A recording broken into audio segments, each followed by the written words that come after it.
साथियों, रीट शिक्षक भर्ती हेतु साइकोलॉजी की ये यूनिट फर्स्ट से जो बाल विकास का आपका प्रथम टॉपिक है उसके 100 प्रश्न इस वीडियो में लेकर आया हूँ जो डॉक्टर वंदना जादौन बुक से लिए गए हैं।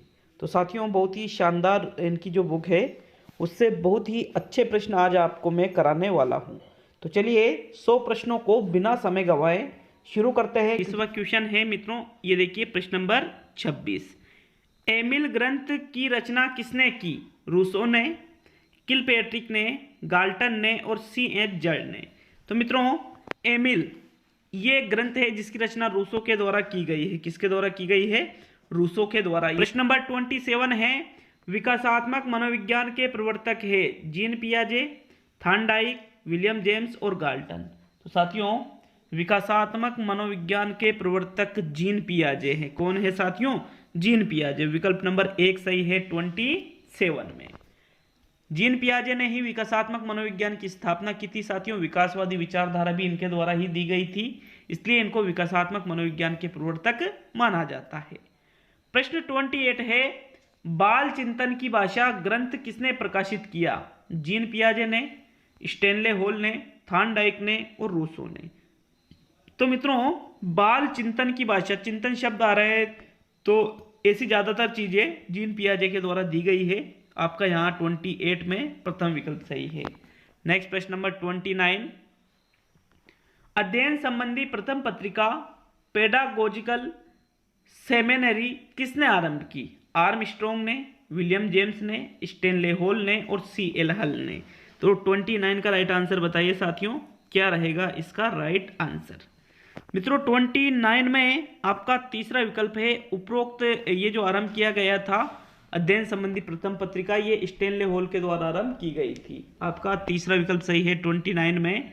नेक्स्ट प्रश्न नंबर 30, फील्ड ऑफ साइकोलॉजी के रचयिता है वाटसन, मैकडुगल, गिलफोर्ड और ब्रूनर।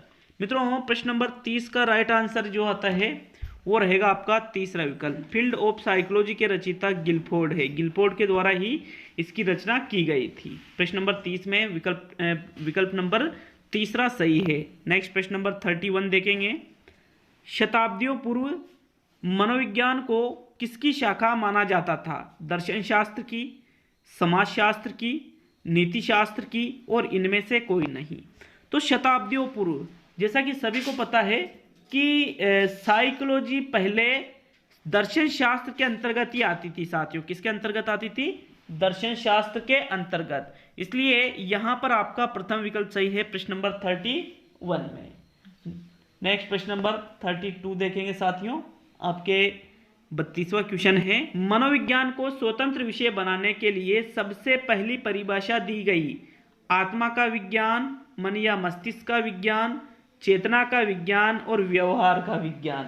तो साथियों, स्वतंत्र विषय बनाने के लिए सबसे पहली परिभाषा मनोविज्ञान को आत्मा का विज्ञान कहा गया, फिर इसको मन मस्तिष्क का विज्ञान कहा गया, फिर इसको चेतना का विज्ञान कहा गया और फिर इसको वर्तमान में व्यवहार का विज्ञान कहते हैं। तो सबसे पहले तो आत्मा का विज्ञान आपका यहाँ सही है। 33वां, इटली के मनोवैज्ञानिक पंपोनोजी ने मनोविज्ञान को माना मन मस्तिष्क का विज्ञान, चेतना का विज्ञान, आत्मा का विज्ञान और व्यवहार का विज्ञान। तो साथियों, प्रश्न नंबर 33 में आपका मन या मस्तिष्क का विज्ञान जो है प्रथम विकल्प वो सही रहेगा। पंपोलॉजी, पेस्टोलॉजी, इनके द्वारा मनोविज्ञान को मन मस्तिष्क का विज्ञान कहा गया था। मित्रों, विकल्प नंबर 1 सही है प्रश्न नंबर 33 में। नेक्स्ट प्रश्न नंबर 34 पे आते हैं, चेतना का विज्ञान मानने वाले मनोवैज्ञानिक हैं William Wundt, William James, James सली और उपरोक्त सभी। तो साथियों, मनोविज्ञान को चेतना का विज्ञान विलियम वुंट ने, विलियम जेम्स ने, जेम्स सली ने, इन सभी ने माना था। आप सभी को ये चीज पता है। मेरा चौथा विकल्प यहाँ सही है प्रश्न नंबर 34 में। 35वां क्वेश्चन, 20वीं शताब्दी में मनोविज्ञान को माना गया आत्मा का विज्ञान, मन व मस्तिष्क का विज्ञान, चेतना का विज्ञान और व्यवहार का विज्ञान। तो साथियों, 20वीं शताब्दी मतलब ये तो 1900 के बाद की बात हो गई। यहाँ पर मनोविज्ञान को व्यवहार का विज्ञान माना जाता है। क्या यहीं से क्या माना जाता है? मनोविज्ञान को व्यवहार का विज्ञान, और वर्तमान में भी इसको व्यवहार का विज्ञान ही कहते हैं। तो चौथा विकल्प सही है साथियों प्रश्न 35 में।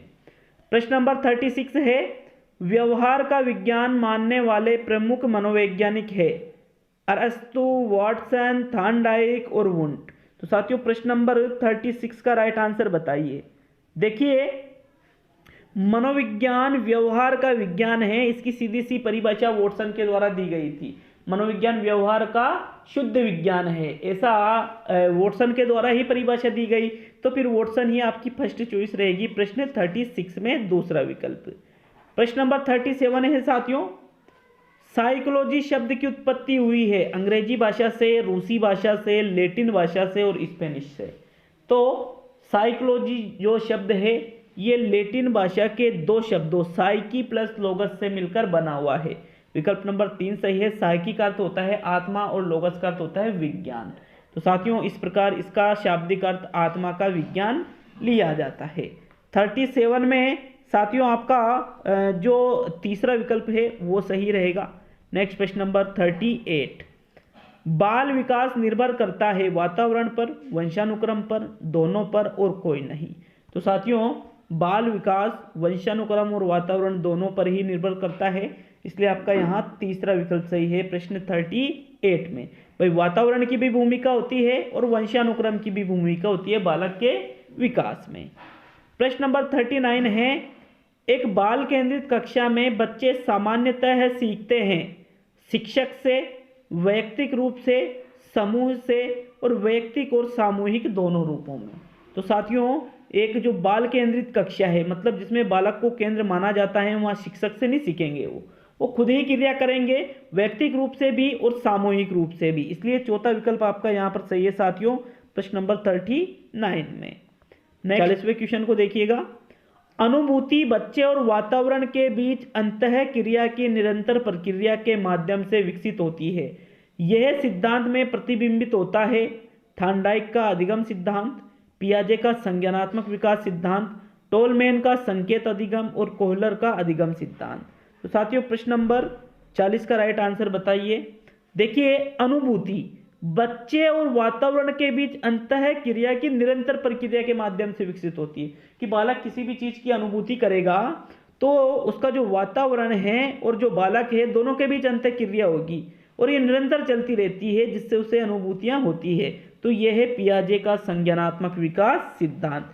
आपका दूसरा विकल्प सही है साथियों प्रश्न संख्या 40 में। नेक्स्ट प्रश्न नंबर 41 पे आते हैं, शिक्षा से अधिगम पर बल देने वाला परिवर्तन हो सकता है बाल केंद्रित शिक्षा पद्धति अपनाकर, रटने को प्रोत्साहित करके, अग्र शिक्षण की तकनीक अपनाकर और परीक्षा परिणाम पर केंद्रित होकर। तो प्रश्न इजी प्रश्न है, सीधा सा प्रश्न है, शिक्षण से अधिगम पर बल देने वाला परिवर्तन कि शिक्षण से अधिगम पर आप बल दे रहे हो तो उससे जो परिवर्तन होगा वो होगा साथियों बाल केंद्रित शिक्षा पद्धति को जब आप अपनाओगे मतलब केंद्र में बालक को रखोगे तो ऐसा परिवर्तन आ सकता है। विकल्प नंबर 1 सही है साथियों प्रश्न नंबर 41 में। प्रश्न नंबर 42, मानव विकास को इन क्षेत्रों में विभाजित किया जाता है वे है शारीरिक, संज्ञानात्मक, संवेगात्मक, सामाजिक। संवेगात्मक, संज्ञानात्मक, आध्यात्मिक, सामाजिक, मनोवैज्ञानिक। मनोवैज्ञानिक, संज्ञानात्मक, संवेगात्मक और शारीरिक, और शारीरिक, आध्यात्मिक, संज्ञानात्मक और सामाजिक। तो जिसमें अध्यात्म आ रहा है वो तो आपके गलत हो जाएगा, मतलब जो दूसरा विकल्प है और जो चौथा विकल्प है वो तो आपके गलत हो गया। अब देख लिए साथियों, सबसे पहले जो क्षेत्र आता है वो आता है शारीरिक, फिर संज्ञानात्मक, फिर संवेगात्मक और फिर सामाजिक। विकल्प नंबर 1 सही है आपका प्रश्न नंबर 42 में।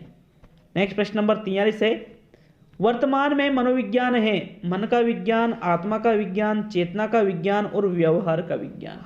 तो वर्तमान में मनोविज्ञान किसका विज्ञान है साथियों, बताइए राइट आंसर। देखिए वर्तमान में मनोविज्ञान व्यवहार का विज्ञान है। चौथा विकल्प आपका यहाँ पर सही है प्रश्न संख्या 43 में।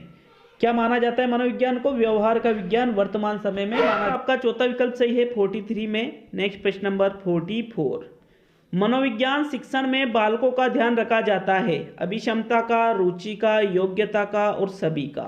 तो देखिए मनोविज्ञान शिक्षण में बालकों का ध्यान, देखो अभिक्षमता का भी ध्यान रखना पड़ता है, रुचि का भी रखना पड़ेगा, योग्यता का भी, मतलब उपरोक्त सभी यहाँ पर सही रहेगा प्रश्न नंबर 44 में।